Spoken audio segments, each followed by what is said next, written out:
Welcome to China, a country in North Asia with a population of 1.4 billion people that cover approximately 9.6 million square kilometers. As one of the world's oldest cultures, China is well known for its unique architecture, cuisine, martial arts, and various other components.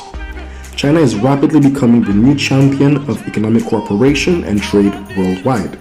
This is due to globalization, which allows countries to gain easier access to foreign knowledge and partnerships, providing the opportunity to boost innovation and economic growth. However, this also comes with its own set of challenges. Communication in itself can be difficult with people of similar backgrounds and languages. Hence, miscommunication can increase when dealing with people of different or sometimes multiple cultural backgrounds. Follow us as we analyze such a case within today's modern business setting. Meet Daphne and Mila, two recently graduated from the University of Amsterdam with master's degrees in international business and marketing. As of September 2019, the two were selected by their new employers, Koning Media, the Netherlands-based marketing firm, to pitch a new business proposal towards potential Chinese partners in Shenzhen, China. This opportunity came as a result of the ladies' outstanding performance during their internship phase at the company a few months earlier. Both were highly respected for developing and spearheading the project while being students at the time in Amsterdam. Upon arrival in China, the ladies swiftly communicated with their Chinese contact to set up a meeting between their audience in order to handle things quickly, in hopes of saving time and the cost of their new abroad. On the day of presentation, Daphne and Mila politely introduced themselves to their partners and directly began to pitch with facts, findings and conclusions as trained back home. After quite some time of talking, the ladies realized that the audience remained quiet, with questions being asked.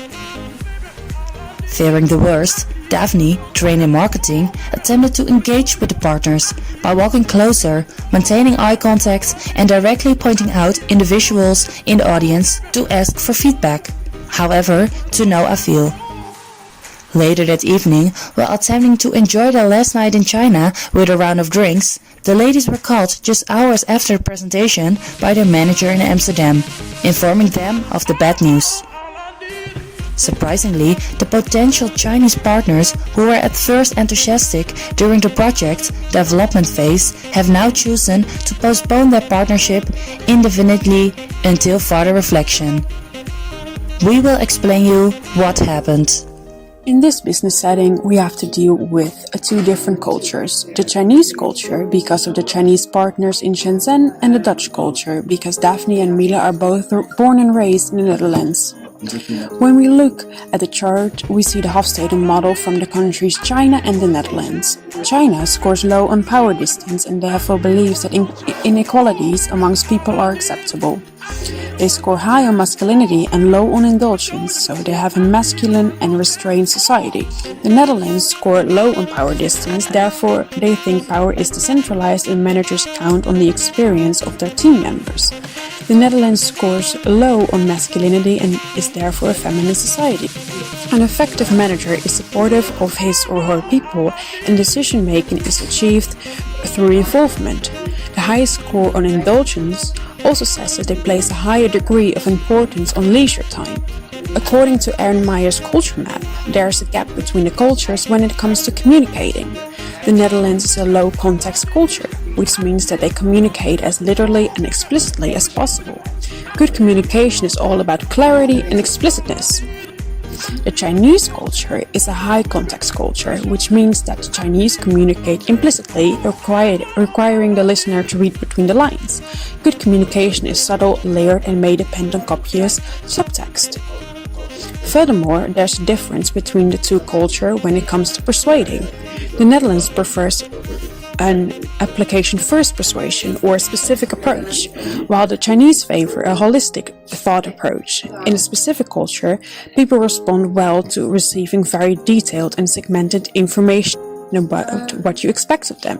In holistic culture, if you need to persuade someone, you will be more influential if you take the time to explain the big picture and show how all the pieces fit together. And there is a contrast between the two cultures when it comes to leadership. The Dutch favor an egalitarian leadership. The distance between boss and subordinate is low. Communication skips hierarchical lines. The Chinese prefer a more hierarchical leadership. The distance between boss and subordinate is high. What caused the misunderstanding? The misunderstanding took place when Daphne and Mila were chosen for doing the presentation. The Dutch company found this a thoughtful decision because they did outstanding work during their internship. Both were highly respected for developing and spearheading the project for the Dutch company. The Chinese score high on power distance and favor hierarchical leadership. Therefore, the Chinese had preferred a higher manager from the company instead of the recent graduated Daphne and Mila to do the presentation. The Dutch value their communication to be literal and explicit. This was reflected by the swift communication with their Chinese contact to set up a meeting between their audience. The Chinese value their communication to be subtle and layered. Because of the different styles of communication, their presentation may have come across wrong to the Chinese partners. Daphne was in the end engaged the partners by walking closer, maintaining eye contact and directly pointing out individuals in the audience to ask for feedback. The Chinese partners were found this probable, uncomfortable and disrespectful because of their low score on indulgence and their hierarchical approach to leadership.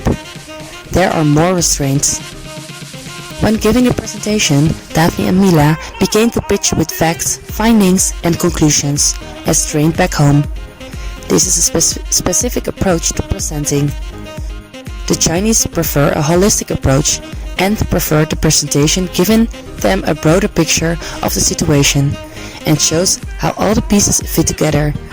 The presentation could have been perceived by the Chinese as confusing. What options are available? The Dutch company can send a manager to the Chinese partners to reflect on the situation. Because the Chinese partners find power distance important and value a hierarchical leadership, the Chinese will respect a manager more than recently graduated new employees Daphne and Mila. Another option would be that Daphne and Mila change their style of communicating. They could change their low context communication style to a more high context communication style. In order to achieve this, they could change their delivery from explicit to subtle and layered. Furthermore, Daphne and Mila could change their style of presenting from a specific thought approach to a more holistic thought approach. In order to do that, they should take their time to explain the big picture and show how all the pieces fit together instead of giving the Chinese partners fact, findings and conclusions. What are the best options? The best option for the Dutch company is to organize a meeting with the Chinese company. This time sending a manager instead of recently graduated new employees Daphne and Mila. Because the Chinese value a higher power distance and prefer a hierarchical leadership, they will respect the appearance of a manager more. Sending a manager will show the Chinese that the Dutch company indeed takes the partnership seriously. With this meeting, the Dutch manager can also explain why he sent the highly respected ladies Daphne and Mila to this meeting. The reason for this decision was because Daphne and Mila did outstanding work during their internship and both were highly respected for developing and spearheading the project. The Dutch culture scores very low on power distance and is an egalitarian culture. In the Netherlands, managers count on the experience of their team members. This also happened when they sent Daphne and Mila to this presentation. When he adapts his communication to the Chinese audience, he will probably receive more feedback from the Chinese partners. If by any chance Daphne and Mila can give a second presentation to the Chinese company, they should change their presentation style to a holistic Dutch approach. And keep in mind that the Chinese culture is a high context culture and change their communication style accordingly. In longer terms, addressing a culture differences in the organization will probably be beneficial, so this will not happen again. But what happened? Because the manager of the Dutch company met with the Chinese company, the Chinese realized that the Dutch indeed took them seriously. Because of this action, the Dutch regained the respect of the Chinese. Because the manager had looked into the Chinese culture, he knows how to communicate with the Chinese audience. This was reflected in the meeting. The Chinese partners understood the Dutch manager. Because of the different approaches of the manager, the Chinese partners were very enthusiastic about the project and want to work together with the Dutch company. When Daphne and Mila gave their second presentation, it was important that they used a holistic presentation approach. Reviewing the response to their second presentation will enable them to decide what effect changing communication and presentation style has had. Thank you for watching. If you like this video, please subscribe and give it a thumbs up.